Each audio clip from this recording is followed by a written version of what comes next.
नमस्कार। म यो हार्ट जोर्नीको एमबिबिएस डक्टर त होइन, तर मेरो अनुभव यसरी बाँसको काप्रो बाँधेर पशुका भाँचिएका खुट्टाहरूलाई चाहिँ उपचार गर्दै आएको छु र अहिलेसम्म लगभग 10-15वटा बाख्राका खुट्टा चाहिँ ठिक भइसकेको छ र मैले यसरी जडीबुटी गिठी अन्डाहरू यसरी थिचेर अनि गहुँको पिठो यसरी टालोमा लगाएर जहाँबाट भाँचिएको हुन्छ त्यहाँनिर यसलाई लगाएर खुट्टोलाई सिधा पारेर यसरी बान्ने गर्दै आएको छु र यो अहिले गर्दै गरेको चाहिँ यो बाख्राको पाठीको यो खुट्टा भाँचिएको छ। साप्रोको नजिकैबाट भाँचिएको छ, घोडाभन्दा माथिल्लोपट्टिबाट भाँचिएको छ। यसलाई राम्रोसँग सिधा राखेर मैले यसलाई प्लास्टर गर्न लागिरहेको छु।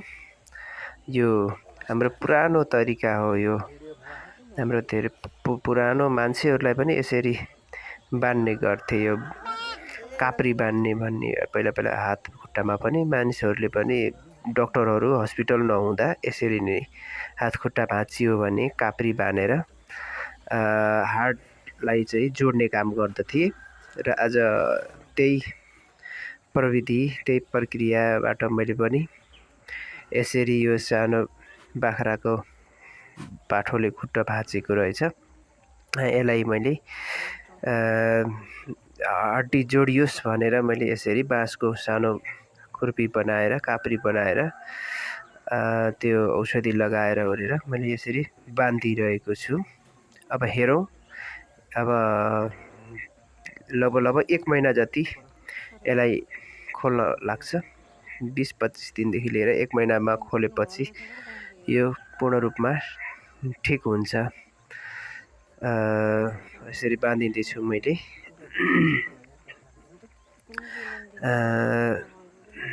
यसरी बाँधिसकेपछि एकछिनपछि मैले कतिको यो अलिअलि भरपर्दो भयो भनेर मैले चाहिँ बाख्रालाई छोडिदिने छु।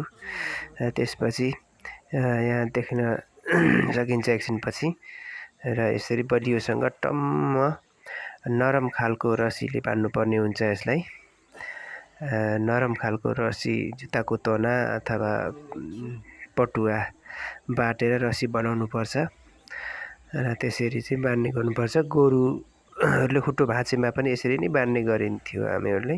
र यसरी चाहिँ यसको काप्री बाँधेर अहिले कम्प्लिट भइसकेको छ र अब हामीले यसलाई कतिको सिधा भयो भनेर एकचोटि हेर्दैछौँ, यो ठिक छ या छैन भनेर जाँच गरिरहेका छौँ। र अब यस पछाडि हेरौँ, अलिअलि पहिला त बेसरी नै हल्लिरहेको थियो र अहिले चाहिँ अलिकति हल्का बिस्तारै टेक्न पनि मिल्ने जस्तो भइसकेको छ। यो केही दिनपछि